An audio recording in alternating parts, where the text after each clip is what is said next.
Hello, welcome.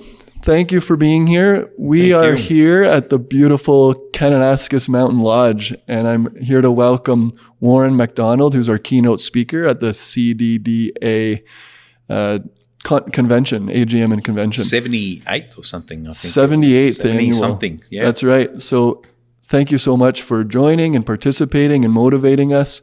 I just want to turn it over to you, Warren, and allow you to introduce yourself and tell us a bit about your background, your story, and how the tie is with this convention. So I think the tie is probably, there's a couple different pieces, I suppose. Safety, although you could say part of the reason I'm here is safety wasn't prioritized in my initial well, we'll get to that. But, and resilience, just talking about resilience is kind of a buzzword these days. So they were super keen to have me speak to that. So yeah, so my story goes back 25, 26 years, whatever it was. I had an accident in the mountains, found myself pinned underneath a 1-ton boulder for the best part of 2 days, came out of it minus both legs, which set me on this path, I suppose, of figuring out how to get my life back, and bought just a whole bunch of life lessons that I don't think I was going to learn any other way. And as I often try and get across to people, the lessons that I kind of have to teach, we don't all need to go through something as traumatic as that, hopefully. Unfortunately, I did. But yeah, just sharing some of those lessons and some of the things I've learned has been what I've been about, and got to do that here this morning in Kananaskis, as you said. And we just came out of your keynote presentation, and a big part of it you emphasized was perception. And I want you to talk a little bit more about perception and how that segues into light bulb moments and muscle memory for our mental health, because I love using this opportunity to help train people and individuals of reflecting on light bulb moments. I'm a big believer in that. Yeah, well, I mean, life kind of happens in moments, right? And I think part of the trick is catching them and then learning how to see them, which sounds kind of strange in a way. Like, moments happen, we see them, we don't. But you have to pause and acknowledge them. You have to pause. You have to be able to catch it. And one of the triggers, I think, for realizing that there's something going on here, that there's a moment or a decision to make, is when you find yourself slipping into your programming. So for me, I grew up in the western suburbs of Melbourne, which is the wrong side. And a lot of my programming was, kind of victim-based, I suppose. Something happened, why did this have to happen to me? Or it was somebody else's fault or whatever. And part of what the accident taught me was realizing that it doesn't have to go that way. So I see it, we kind of like we're an operating system in a way. Something happens, the tape starts to roll, and the trick is to catch it and go, whoa, hang on a minute. That tape doesn't have to roll. It doesn't have to be this way. But like you said, you've got to be able to catch it. And then step back and go, okay, how am I seeing this? What's really going on? Is there a missing piece? So would you have any advice or messaging for individuals once they catch it, they acknowledge it? Is there a way, in your experience, because everyone has their own ways to cope and their own ways to motivate themselves, are there any experiences or tips and tricks from your experience but might be transferable for general experiences or advice and messaging as much as possible for people to adopt? Do you mean in terms of them catching that moment? I think so, because I think once someone catches the moment, and the more we can create awareness for people to catch the moment and meditate and reflect and be self-aware, I feel like one of those next challenging steps is to, change, but change is a big word. So is there advice to just small step to, in your keynote you shared some some messages on your screensaver of your device, and whether that worked or didn't work. But, are there other tips or tricks that might work? Yeah, so there's a lot to unpack there. Just in terms of the screensavers, if I picked up my phone now, they're not there. They worked and then they didn't work. What I found in the end, when I mentioned that I was trying to break up with social media, I took the social media apps off my phone because I found it too easy to get distracted. So speaking of distraction, for me, there's no way that you're going to really catch those moments if you're overloaded or overwhelmed. So trying to limit what's coming in, which is still a work in progress for me, obviously, if I had to take the apps off my phone. But spending time, I call it kind of spending time in the zone, if you like, or Eckhart Tolle calls it present moment awareness.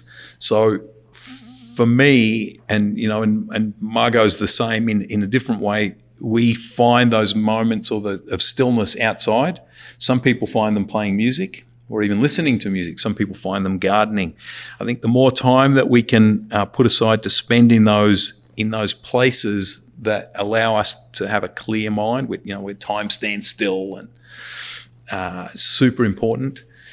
So yeah, outside, whatever it is. Meditation, I think, is key. I definitely go through moments. Meditation was a tool that I gravitated back to. I'd done a lot in the past, but during COVID, I found COVID way more difficult than I thought I was going to find it. Meditation was huge. Movement. So yeah, creating that clear space, because if you're in total overwhelm all the time, it's really hard to catch the times when you need to stop that tape. So yeah, change is hard. It's massive. I have a thing where I've kind of broken it down. I didn't realize I was doing this until a friend who loves models and flow charts and all this time, he's like, there must be steps. I'm like, well, steps, I just did it. And he's like, no, there's got to be steps. So he kind of forced me to break it down. And for me, everything starts, there's perception first, but then acceptance. Acceptance is the first step towards change. It's the hardest. We often go into denial first, but to me, once we can accept what's going on, only then can we move to the next piece, which is taking responsibility for it. Who's going to do this? Well, guess what? Nobody else is going to do it. You're going to do it. And then you basically move on to, I call it 3 C's. One of them is crisis, like do something that makes you a little bit uncomfortable, create a mini crisis, something that makes you step outside of your zone. But no, change is hard. I'm not going to sit here and say that I've mastered it by any means. I have a good bead on how it works. But all of us are in the same boat in that, we have to recognize the need to change first. Very, very good. Those were excellent tips. In the corporate world, and I love that you spoke a lot about buzzwords, because in marketing, in branding, you see it, week after week, buzzwords, overused words, whether it's even perception can sometimes be overused now.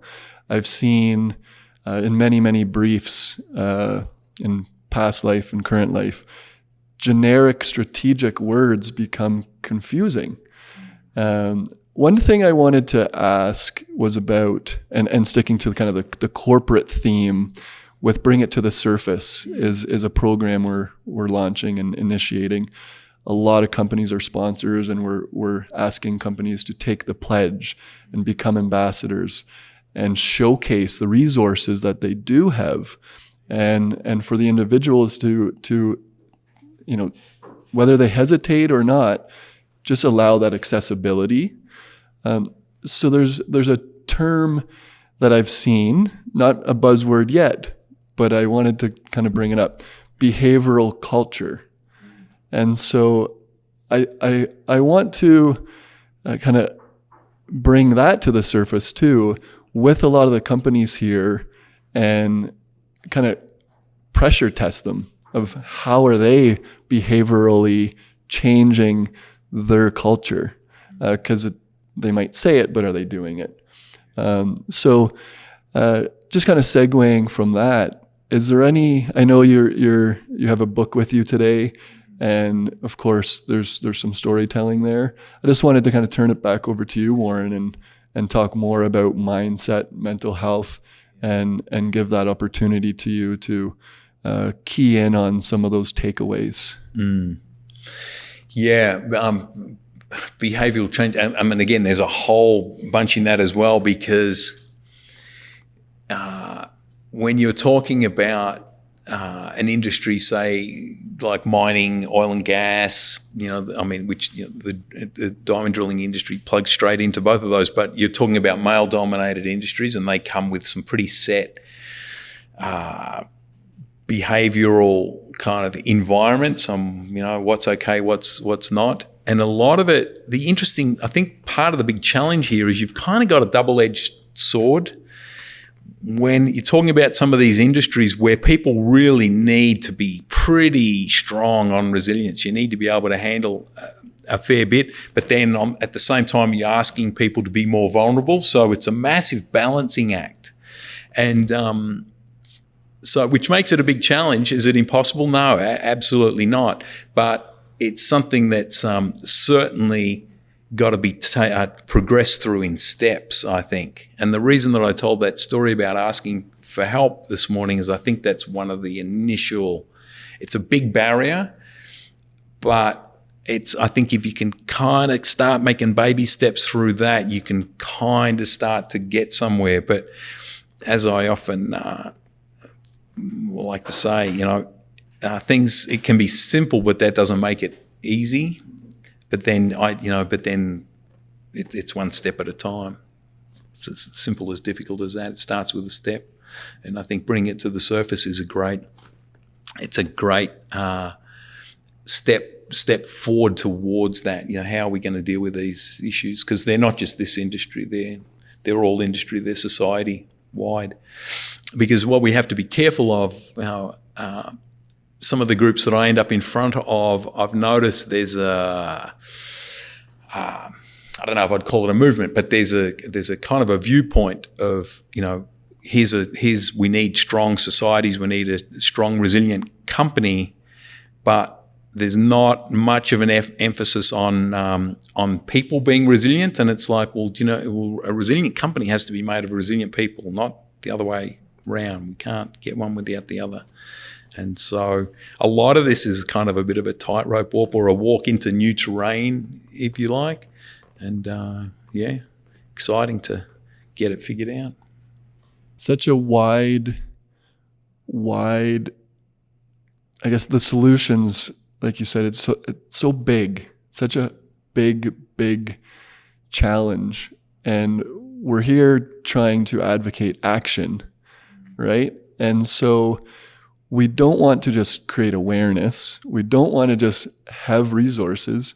We want people to act, companies to act.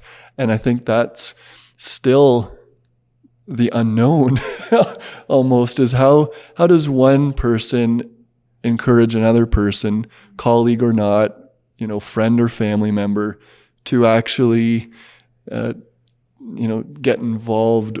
Not get involved, but like make a phone call or ask for help. The action to ask for help. And especially in certain industries, there is that persona that one must live up to, or they don't even want to try to catch that moment. And that's what I always find the difficult piece, is the transferable action to someone else. Yeah, because a big challenge with mental health is right there in the first word, in that it's mental and that you can't necessarily see it. You might see the way that it plays out or shows up, but it's more or less visible. And so, I'm certainly, I certainly don't have all the answers. Like I said on stage this morning, Margot kind of taught me everything that I know in terms of mental health, and I doubt she'd be the first to tell you I'm still a work in progress for sure. I mean, asking for help. I mean, even a guy cruising around with no legs in a chair, you'd think that I'd be way better. I'd like to think that I've made some inroads, but still, no, it's not easy. Again, it's a programming thing for us, and the hard part is that self-reliance, that kind of rugged individualism holds us in good stead for many, many tasks. So it comes about recognizing, like any tool, when is it working for us and when's it working against us, and figuring that out. And because it's kind of new-ish terrain, I think the map's still being drawn. Even when a supervisor or a leader acknowledges someone is struggling, you often receive, "I'm fine," or, "I'm doing okay." And it takes probably, a few more questions, a few more days to really poke them to make sure they open up. And, I hope, your message really resonates with the audience today. And I know the leaders today are being trained to make sure you don't just take the answer of, "I'm okay." So I think, there is leadership change being pushed. And I really, want to encourage everyone to keep talking, continue the conversation. That's what Bring It to the Surface is too, is just starting the conversation and continuing that conversation. And I think we'll make some progress. While we have you, Warren, is there any other kind of closing remarks you want to emphasize? Because it's such a great safety tie, as you mentioned, a great leadership tie, action tie, and I want to just make sure we nail that for our listeners to give that advice. Yeah, I think, just to kind of reiterate, just that whole asking for help, I think is huge. Again, a work in progress for me, but the realization that it helps everybody, that it helps as much the person that's being asked for help and being able to help somebody, is that there's huge value in that. There's that. I think just this whole idea that